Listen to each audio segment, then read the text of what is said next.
So again, Luke 23, this morning we're going to look at the cross. We're going to take a much needed, I believe, break from our study of Revelation. I know it has probably been mentally exhausting for many people, and you don't want to stand up here and hear me stand up here and talk for an hour and a half this morning, so I'll give you a break from that.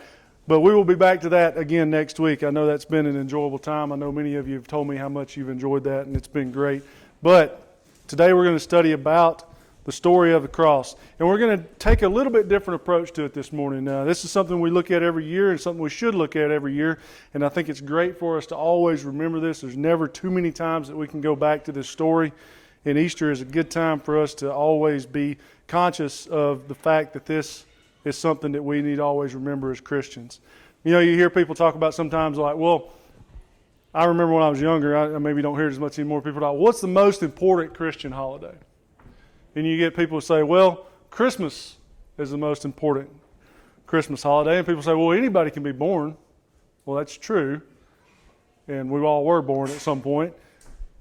But not everybody can be born the way Jesus was born.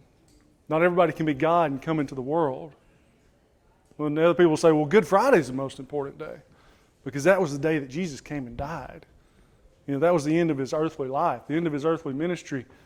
In human flesh, he came and lived the life that we couldn't live and died in our place. And then we say, well, anybody can die. You know, that's not significant. Well, that's true. Unless the Lord comes back first, we're all going to experience that. But not everybody can come and die and cover the sins of the world. And that's what Jesus did. And then people say, well, Easter is the most important Christian holiday. Because that's when Jesus rose from the dead. But as we study through Revelation, we're going to see that we're all going to rise from the dead. Believers and unbelievers. Some to eternal punishment and some to eternal glory. But not everybody can rise from the dead and overcome death. And that's what Jesus did on Easter. So they're all equally important. Without one, none of them matter. But today we celebrate Easter. We remember Jesus going to the cross. So we're going to look at Luke 23 today. And our focus today is not going to be so much on the history of the cross, which is what we looked at in depth last year. But today I want to look at Jesus' forgiveness and mercy while he was going to the cross and while he was on the cross, and those who had a change of heart during that time. So let's read the first part of it. Just to give us a backdrop about what's going on here. I know most of us are familiar with this story, but I think it's always good to look at this again so that we can remember what's going on. So look with me in verse 1 of chapter 23. Then the whole company of them arose and brought him before Pilate. And they began to accuse him. And this is the religious leaders, the Sanhedrin. They began to accuse him, saying, we found this man misleading our nation and forbidding us to give tribute to Caesar, and saying that he himself is Christ, a king. And Pilate asked him, are you the king of the Jews? And he answered him, you have said so. Then Pilate said to the chief priests and to the crowds, I find no guilt in this man. But they were urgent, saying, he stirs up the people, teaching throughout all Judea and Galilee, even to this place.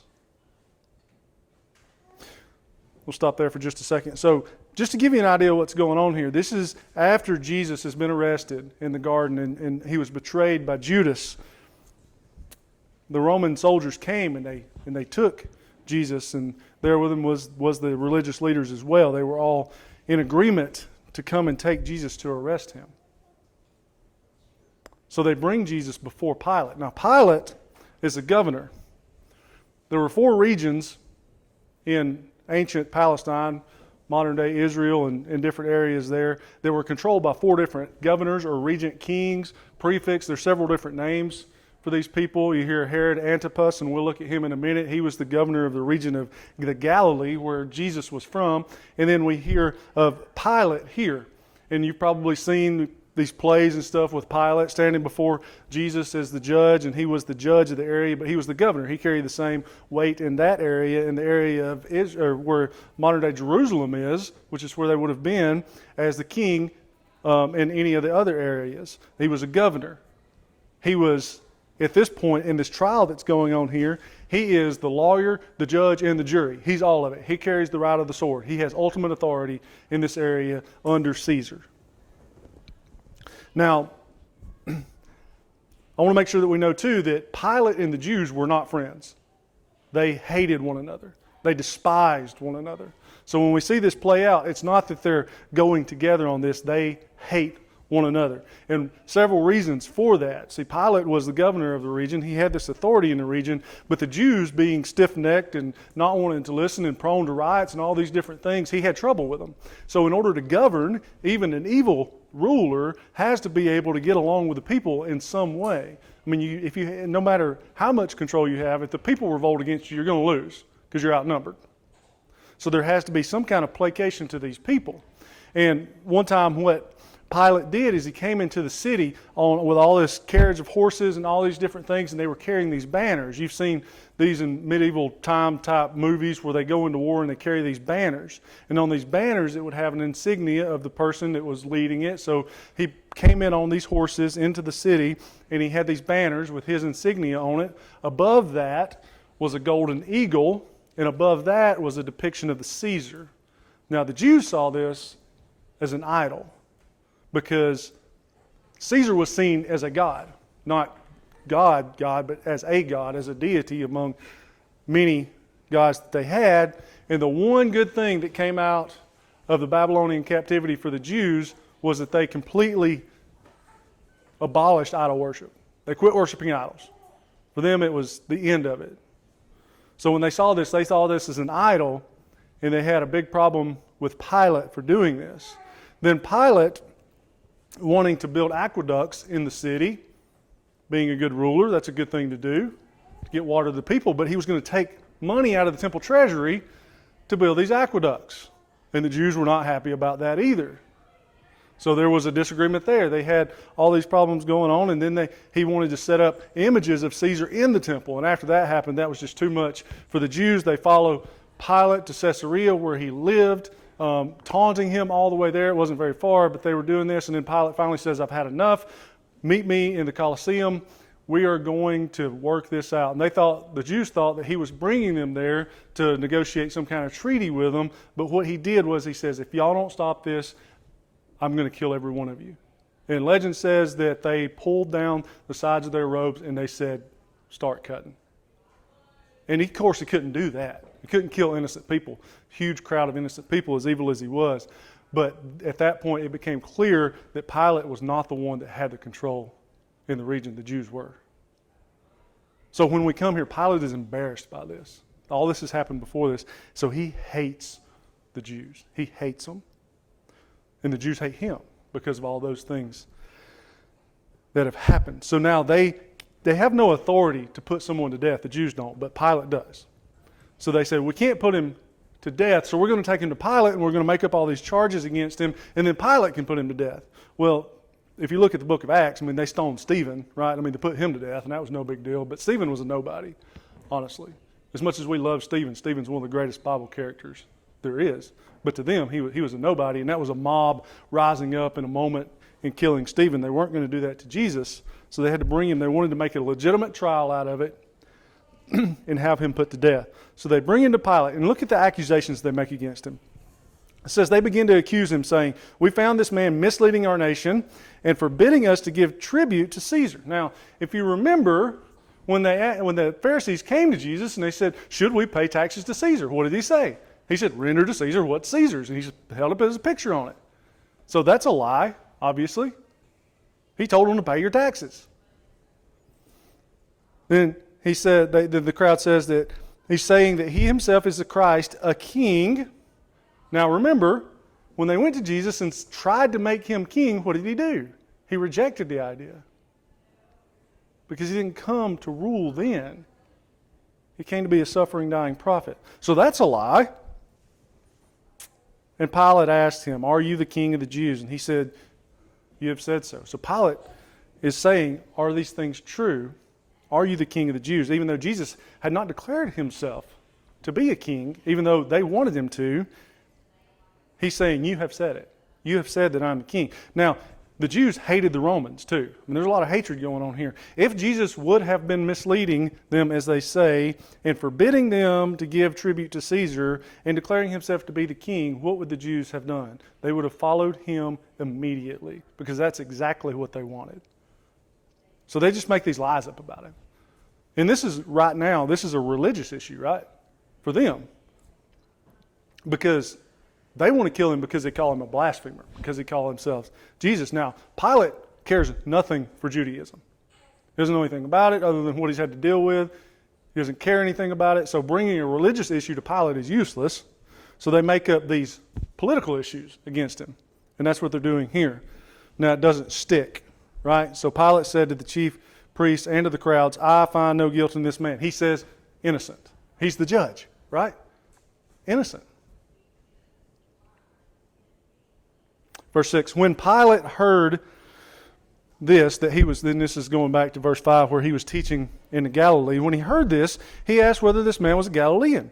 And when he learned that he belonged to Herod's jurisdiction, he sent him over to Herod, who himself was in Jerusalem at the time. When Herod saw Jesus, he was very glad, for he had long desired to see him, because he had heard about him, and he was hoping to see some sign done by him. So he questioned him at some length, but he made no answer. And the chief priests and the scribes stood by, vehemently accusing him.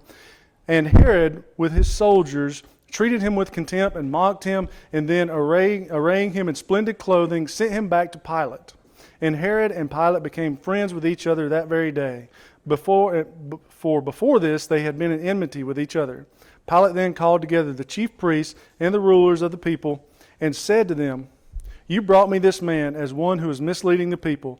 After examining him before you, behold, I did not find this man guilty of any of your charges against him, neither did Herod.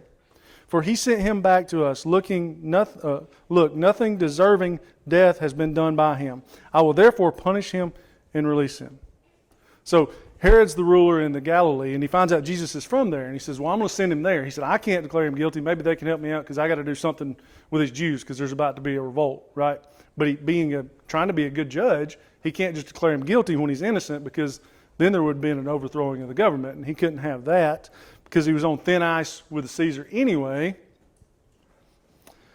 So he says, okay, good. Herod, he's in your jurisdiction. I'm going to send him to Herod. Herod had declared himself to be king of the Jews, was in Jerusalem for the Passover. So the Passover's going on, and Herod was already there. So I'm just going to send him over there. Maybe Herod will find him guilty, and then I won't have this blood on my hands. So he sends him to Herod, and Herod had been wanting to meet Jesus. Not because he was a believer. He wanted to see the tricks done. He wanted to see these things that he had heard about Jesus. Now, Jesus is by far the most popular person in the country, the most well-known person in the country. Thousands, tens of thousands of people following him around. Everybody knew what was going on, and Herod wanted to meet him. He wanted to see this. So he questioned him at length, and Jesus made no answer. Jesus is not going to answer these questions because it's not going to produce faith. At this point, that has passed for this group of people. So he makes no answer, and the chief priests and the scribes, they're there with him. I mean, these are the religious rulers of the day. They're taking Jesus to Herod now. They're trying to find somebody with some authority to kill him.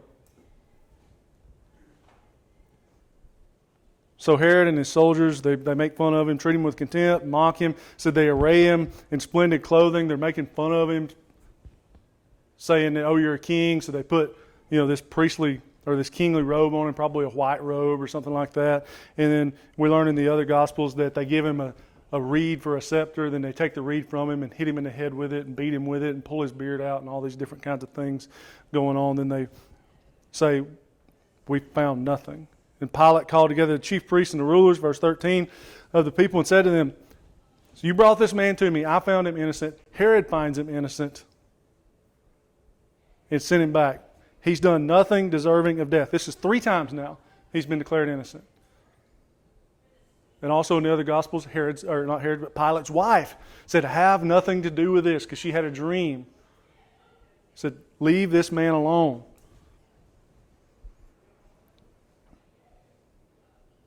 Verse 18, but they all cried out together, all of them, everyone there. away with this man and release to us Barabbas, a man who had been thrown into prison for insurrection, started in the city, and for murder. Pilate addressed them once more, desiring to release Jesus. Pilate wanted to let Jesus go. Over and over. He's innocent. He's innocent. Pilate wants to release Jesus. They're crying out for this man Barabbas, a murderer, an insurrectionist. See, they accused Jesus of insurrection, trying to overthrow the government. He didn't do it. He was innocent.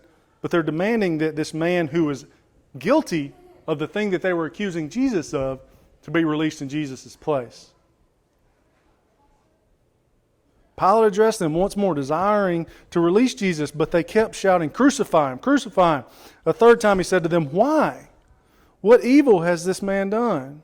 I have found no guilt deserving of death." Again, the fourth time. This is the third time Pilate has said innocent. "I will therefore punish and release him." Well, if he's innocent, why is Pilate going to punish him?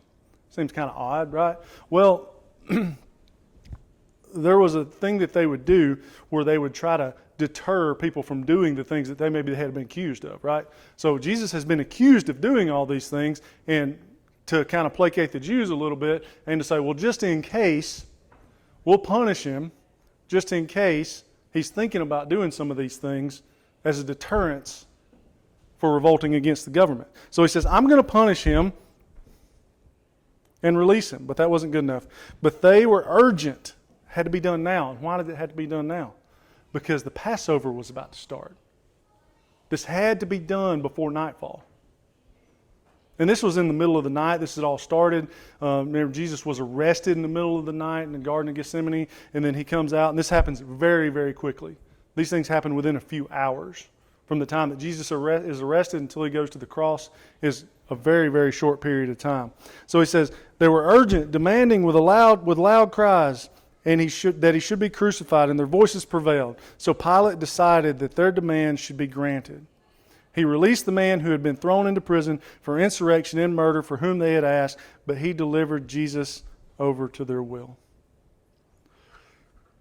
So they release a murderer. They demand for a murderer to be released in the place of Jesus. Barabbas, Bar, son of Abba, the Father. Son of the Father.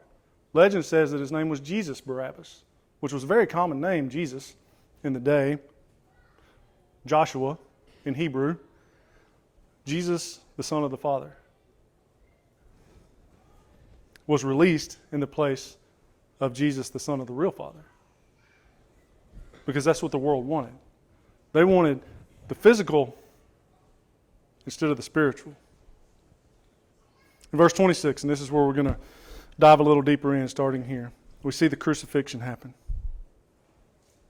Up to this point, Jesus has been scourged, and I don't want to be too graphic about what that means, but the word kind of has lost meaning to us.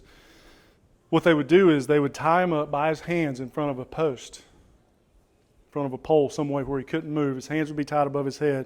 You've heard the cat of nine tails. That's a whip with 9 woven leather bands made together. In the end of it, they would put broken bones, metal, different things like that, so that when they would whip him, whatever person they were whipping, it would pull and tear the skin away. Then it would tear the flesh away, sometimes all the way down to the bones. They said that sometimes organs would be even exposed during this process. Because remember, this is not for correction. If you got to this point, you were going to the cross. So many people died actually during the scourging. Isaiah tells us that he was unrecognizable. He didn't even look like a human after this happened. So he would have been beaten. There would be 2 people whipping him. This is not 40 lashes minus 1. This is until they got tired. There would be 2 whipping him over and over and again. From the neck down to the backs of the legs, to the backs of the knees, to the ground, he would be whipped until he was unrecognizable, couldn't stand on his own. And that's where we find him now. And as they led him away, he's going to Calvary now. He's going to the cross. He's carrying the cross. As they led him away, they seized one, Simon of Cyrene, who was coming in from the country, and laid the cross to carry behind Jesus. Now this cross, we've seen pictures of a lowercase T-shaped cross. There were two different kinds of crosses. There was the lowercase T-shaped cross. Then there was an uppercase T-shaped cross. And what would happen with the second one is that they would only carry the cross beam. This would be a cross beam that would sit on top of that main post, which would stay in the ground. They would set that on top. And then there was the other kind, the lowercase shaped T, that they would carry the entire cross. We can't say for certain which one this is. It's probably the one that was a lowercase shaped T. Reason being is because after they hang him on the cross, we see that above his head is written these inscriptions. So in order for it to be above his head, there would have to be a post above his head. So he's carrying his cross. And part of the punishment for this person who was sentenced to death is that they had to carry their own instrument of punishment. Now remember, he's been beaten almost to death before this happens, and they have to carry their own cross. So either he can't carry it because he's so exhausted, he's so beaten, or he's not carrying it fast enough, or something like that happens. So they seize, and this is the Roman soldiers now at this point, they seize one, Simon of Cyrene. Simon of Cyrene. So this man was from Cyrene. Cyrene, modern day Lebanon, northern Africa. He would have been from there. The Passover is going on. Hundreds of thousands of people from all over the known world coming to Jerusalem during the Passover. He would have been a visitor coming to Jerusalem for the Passover. He was from Cyrene. We see this area mentioned in Acts, that there were people from Cyrene that were there at the day of Pentecost. But why is he named Simon of Cyrene? Why not just say, this man, they got to carry his cross? The reason that people are named like this in Scripture, you probably know, is because there's some significance to this person. This is not some random person, and we can know a little bit more about him. So as I said today, I want to focus more on the redemption story of what's going on here. We're not going to go there. I want to move quickly today, but if you look at Mark, when Mark tells the same story, he calls him Simon, father of Rufus and Alexander. So now we know more about him. He had two sons, Rufus and Alexander. If you go to Romans, Mark wrote from Rome. He wrote his gospel from Rome. If you go to the book of Romans, you see a man there in the church in Rome named Rufus. And Paul calls him a godly man and talks about Rufus's mother. And Paul even says, and she is my mother. Obviously being a spiritual sense. So we see this happen here, that this man Simon, who probably didn't know anything about Jesus, he wasn't from there. Word doesn't travel like it does today. He just showed up for the Passover probably. There's huge crowds going on, and like, we all do, we want to see what's going on, right? So he's probably made his way up to the front. Jesus is coming by. Crucifixions happened every day. They said that there were miles along the roads of crosses where crucifixions went on. This is not a unique thing to Jesus.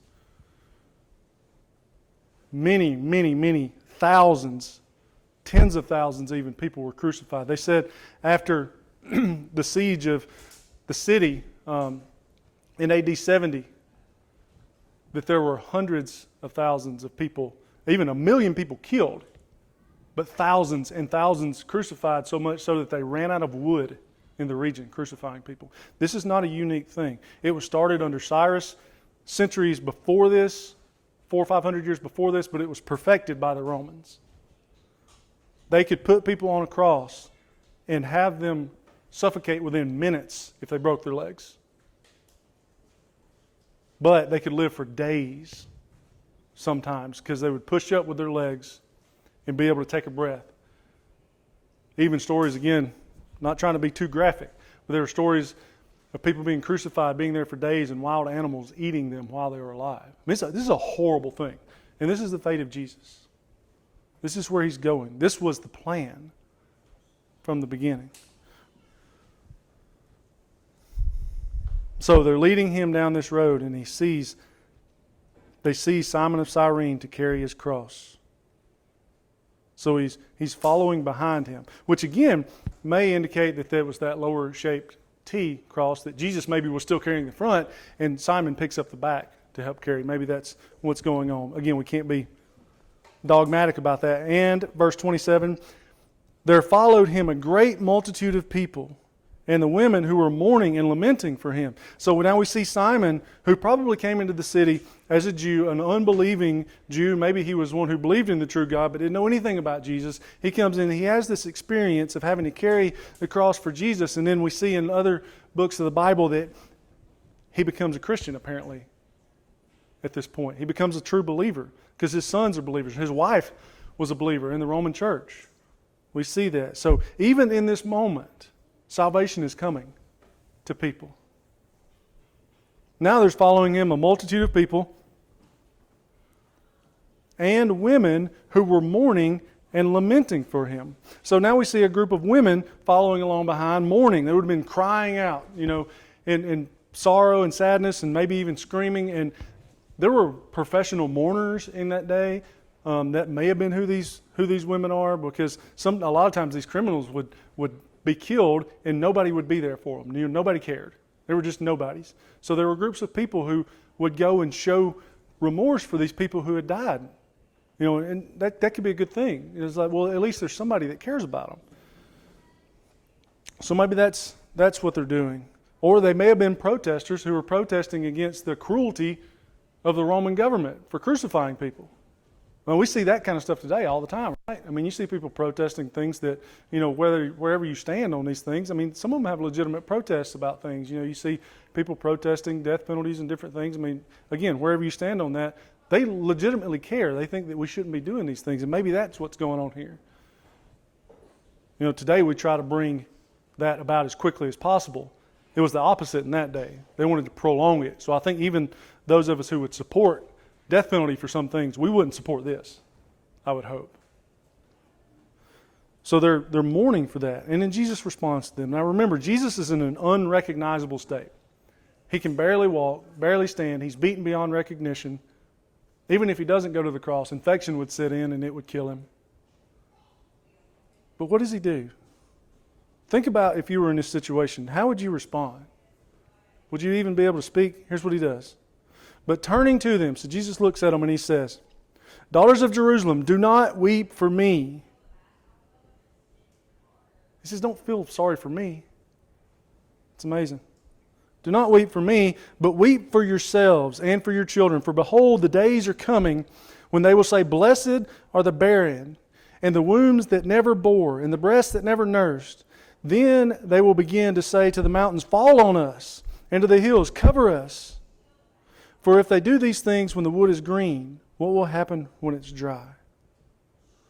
So Jesus turns to these women and he says, don't weep for me, weep for yourselves. Because think about it. Jesus is going to provide salvation.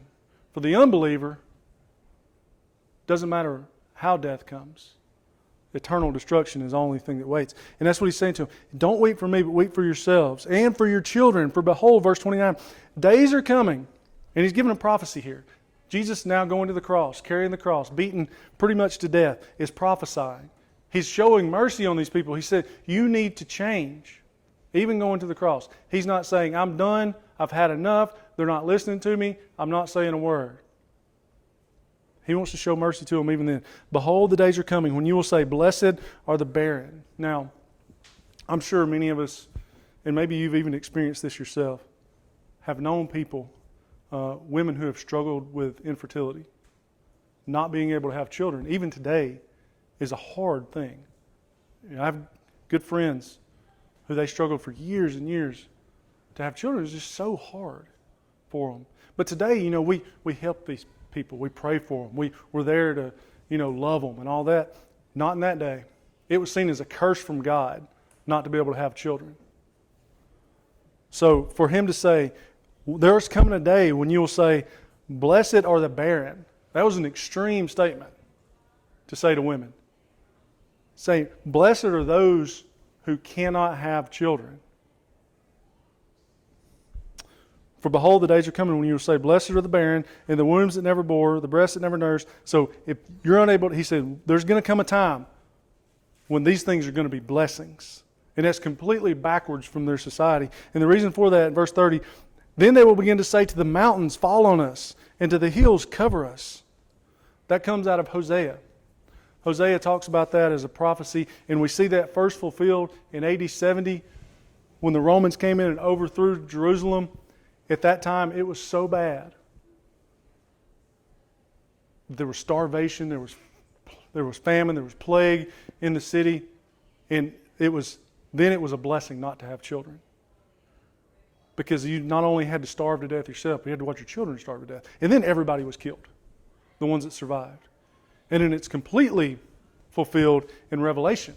And we're actually going to look at that next week, where we see the people begging the rocks and the hills to fall on them to protect them from the wrath of the Lamb. So the first time was the wrath of the Romans, and that was bad. That was really bad. And that's what he's saying to these women, because they're still going to be alive probably at that time. You're going to see this. But one day it's going to be even worse. So he's giving prophecy to them even then, trying to change their hearts, trying to help them understand what's going on. For if they do these things when the wood is green, what will happen when it's dry? When the wood is green, when life is there, right? And that's what that means. This time of year, we see the spring. Life is here. We see animals everywhere. We see flowers. We see green plants. All these. Life is among us every day. Things are good. I mean, everybody likes the spring. You know, if a tornado doesn't get us here in Alabama. But everything is alive. So he says, if they're mourning, if they're wailing, all these things are going on when things are good, and the Romans were nice to them, right, at this point. I mean, they were under their occupation, and they still hated them, but they weren't killing them. So what's going to happen when it gets bad?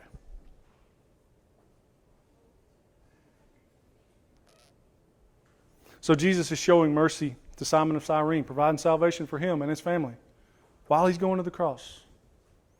He's providing mercy for these women who are just strangers in the crowd, who would have known what was going on probably. But he's showing them mercy, even as he's going to the cross. Now, verse 32, I'm going to see another amazing story of redemption. 2 others who were criminals were led away to be put to death with him. Now, these 2 other criminals would have been treated exactly the same way as Jesus was, without the robe and all that the crown of thorns and those kinds of things. But they would have been beaten the same way. They would have been scourged. They would have been carrying their own cross. Everything would have been identical. Jesus' crucifixion was not unique. It was just like everybody else's. So they're led away with him to be put to death with him.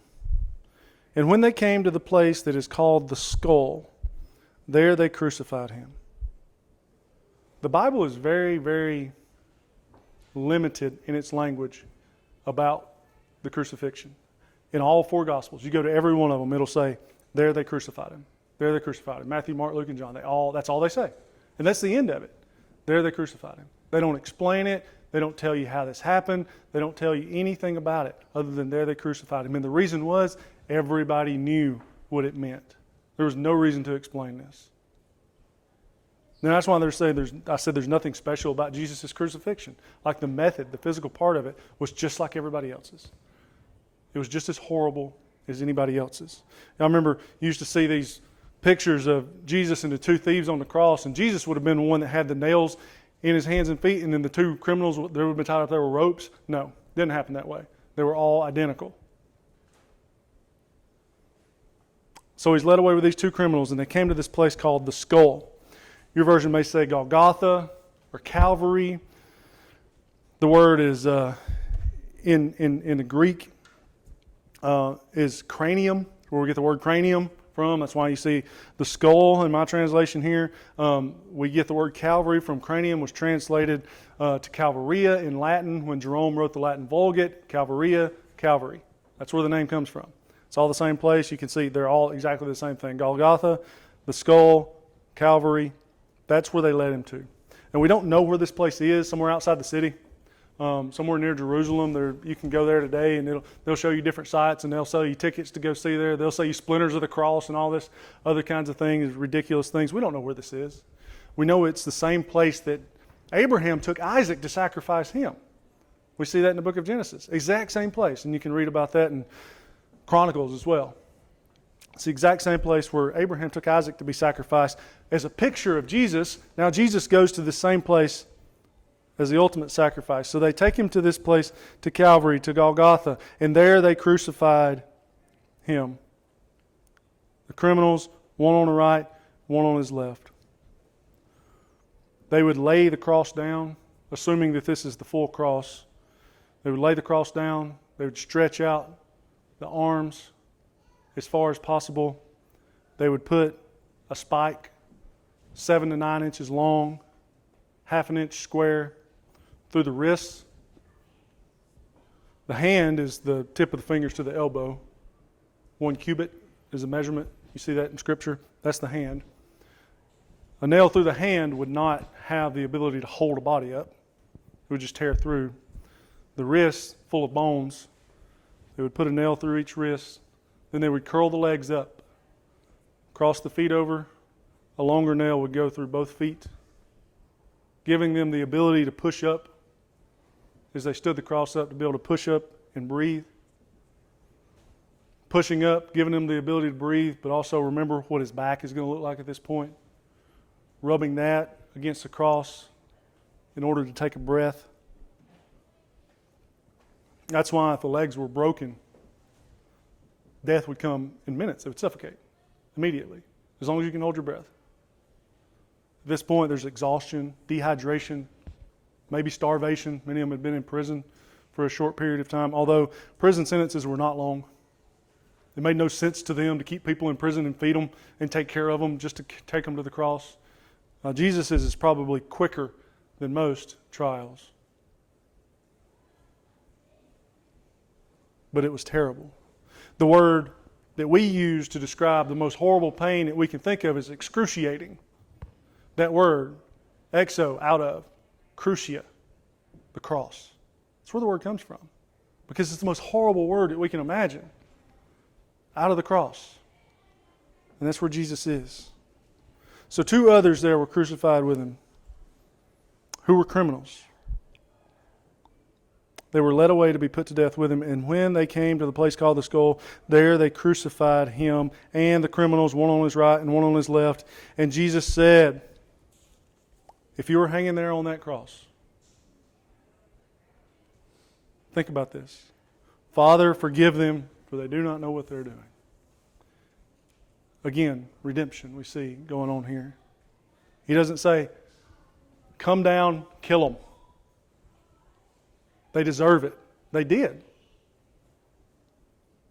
You know, I said Pilate, he washed his hands, literally washed his hands of this issue. He brought a bowl of water out and washed his hands. And that comes out of the Old Testament, Deuteronomy, to wash your hands of something. And that's what Pilate did. He declared him innocent 3 times. Herod declared him innocent. Pilate's wife declared him innocent. Yet what did Pilate do? Pilate said, crucify him. Send him to the cross because the Jews pushed him. So is Pilate innocent? No. Pilate was an evil, evil man. Pilate's culpable in this as well.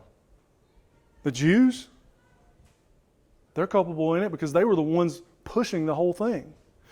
Who put him on the cross? The soldiers did. That was their job. They were killers.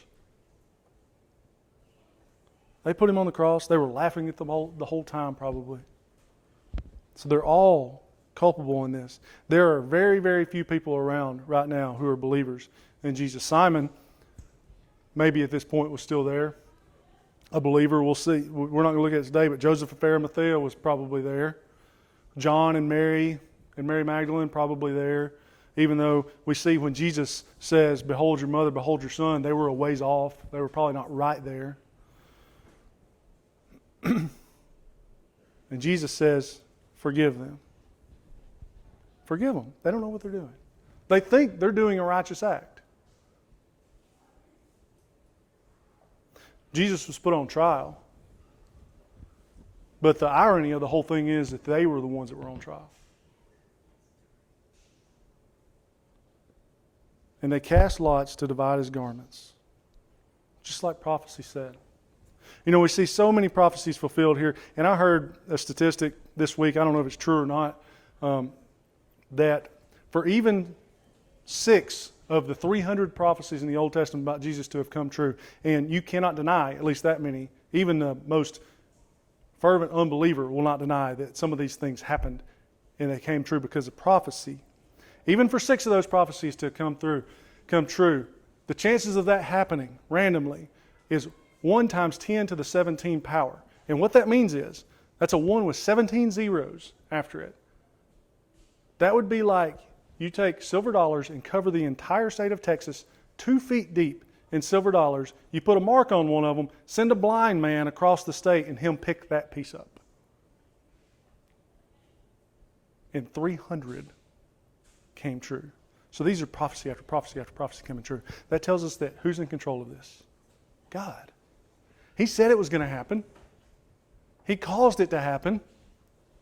It was evil what the Jews did. It was evil what the Romans did. It was evil what they all did. Yet it was all part of God's plan. Isaiah tells us that it pleased God to crush him. So there's another one of those arguments. Who put Jesus on the cross? Well, the Romans nailed him to the cross. The Jews made him go there. Pilate let it happen. The crowds were chanting for his death. But the Bible tells us that God put Jesus on the cross. But what they intended for evil, he intended for good. The most evil act in history was the crucifixion of Jesus. The greatest act of good in history was the crucifixion of Jesus.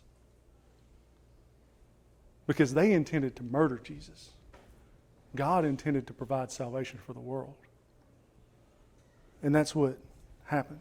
So even as this is going on, Jesus hasn't given up. Jesus knows what's going on. He intended this to happen. It was his plan. Satan tried to stop him from going to the cross. We studied about that.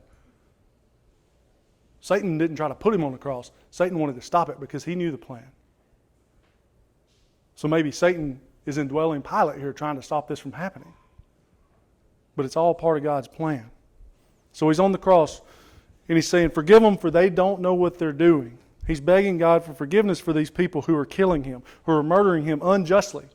Now, as he went before Pilate, he didn't say a word, right? Pilate was used to this. People coming before him, begging for forgiveness, begging to be let go, saying, I'm not guilty, I'm innocent, all these different things. And Jesus didn't say a word, even being innocent. Still, he went to the cross. And the crowds, the people stood by, verse 35, watching, but the rulers scoffed at him, saying, these are the religious rulers. These are the Pharisees and the scribes and the Sadducees, the Sanhedrin, all these different people. He saved others. Let him save himself if he's the Christ of God, the chosen one. Those are messianic terms out of the Old Testament. If he is this person he says he is, let him save himself. And they're not talking to Jesus. They don't say a word to Jesus. They're trying to rile the crowds up. Because maybe the crowd saw this, what was going on, and thought, we went a little bit too far. But the religious leaders, because remember, they're sons of their father, the devil. They are riling the crowds up, encouraging it, mocking him, pushing it further. The soldiers also mocked him. They're all getting involved in this, coming up and offering him sour wine, saying, if you are the king of the Jews, save yourself. So everybody's mocking him as he's saying, forgive them.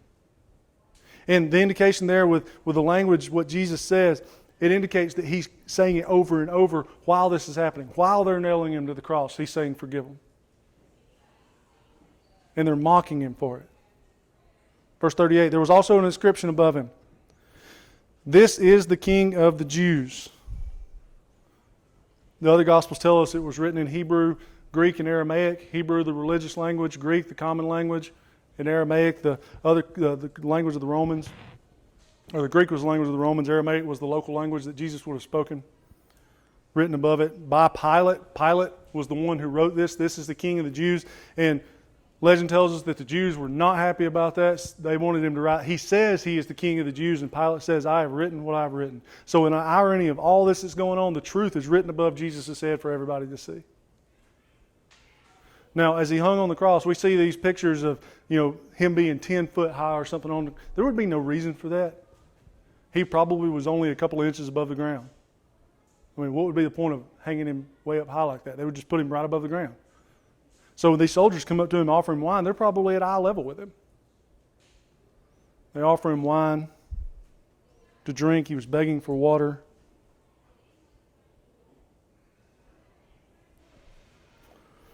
But he refuses it. Now, part of that, the sour wine, would have been a very cheap wine that the soldiers probably would have drank. It acted as a sort of a sedative, maybe. Maybe there was a little bit of mercy in there. by the soldiers. We're not sure. Or maybe it was to make them pass out so they wouldn't push up with their legs anymore and they would die quicker. We don't really know. But anyway, Jesus refuses it. And then we see this inscription above his head, over him, which tells me that it was one of the crosses that had the post going all the way up. Because otherwise they would have hung it around his neck. That was the other option. They would hang a sign with his crime around his neck or over his head. Of course, he committed no crime, so there was no crime hung on him. And the Jews, they were saying, this man is a threat to Rome. And of course, they would have looked at that and laughed and said, this is a threat to Rome. Then we see these other two criminals. Verse 39, one of the criminals who were hanged railed at him, saying, are you not the Christ? Save yourself and us. Mark tells us that they're both saying that. Both criminals. Mocking him as they hung there with him. One on each side, mocking him, saying, are you not who you say you are? Save us and save yourself. But something happens to one of them. We see more mercy from Jesus, even hanging there dying on the cross. Everyone mocking him. Everyone. There's nobody there. He's all alone, naked, beaten beyond recognition. One of the criminals railed at him. Luke tells us, Mark tells us they both are doing this. But, verse 40, the other rebuked him. Luke only tells us about one that was railing him. Mark tells us that they were both doing that. And then one has a change of heart. Do you not fear God? He's talking to the other criminal. Do you not fear God? Since we are under the same sentence of condemnation, there's been a change of heart going here. This criminal has come to faith. Hanging there on the cross, seconds after railing at Jesus. He says, we deserve what we're getting. And these two criminals become kind of a caricature of what it means to be humanity throughout creation. You have two options. Denying the existence of Jesus is just not one of them. And nobody, even the unbeliever, can deny the existence of Jesus. I mean, Josephus and all these other non-Christian historians tell us about the existence of Jesus. Muslims believe in Jesus. Mormons believe in Jesus. A Jesus they made up in their own mind, but they believe that a Jesus exists. So denying that he exists is not even logical for anyone. But you have two options. And that's what we see out of these two criminals. One is to reject who he is and to make fun of him for it and all those that follow him. And the other is to say, I deserve death. That's what this other criminal does. He says, we deserve this. We shouldn't say a word. We deserve what we're getting. And he's dying out of innocence. Do you not fear God? And the reason you should fear God is because we're all under condemnation without faith, without Jesus, without the one standing right next to him, hanging right next to him. He says, we're all under the same condemnation. We all come to this world destined for hell. And we deserve it. That's what he's saying. For their crimes, all we hear about them is that they're thieves. That's it. We don't know anything else about them. We can assume a lot of things about them. They were probably, murderers and, insurrectionists and all these other kinds of things. But all it says is they're thieves. Is that worthy of death? No. But we all deserve death. That's the point. The point is not that you reach a certain point of doing things wrong where you deserve eternal death. The point is one thing done wrong is a sin against God deserving of death. And that's what this criminal is saying. Do you not fear God, since we're under the same condemnation? And we indeed justly, it's justified. This criminal is all of us.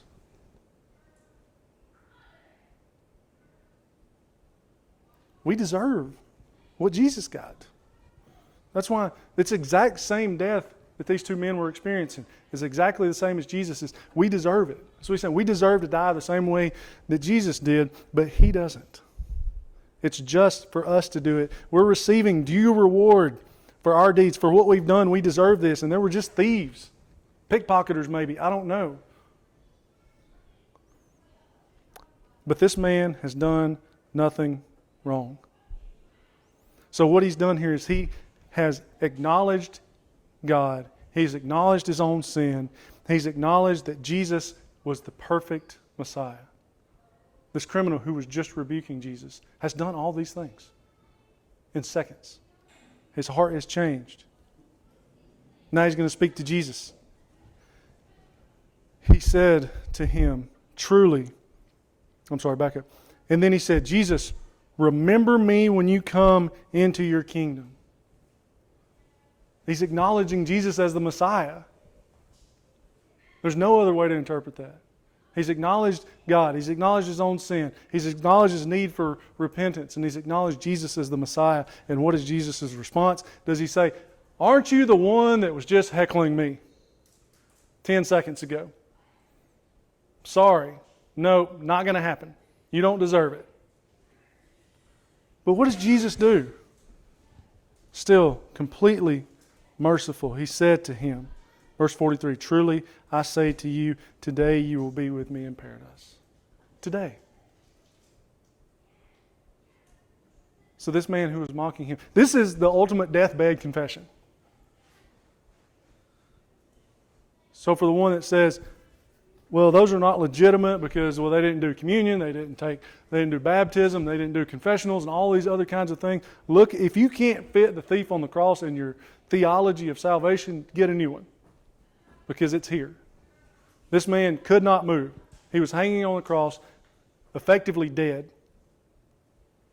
No communion, no baptism, no sinner's prayer, none of that stuff. He didn't walk down an aisle. What did he do?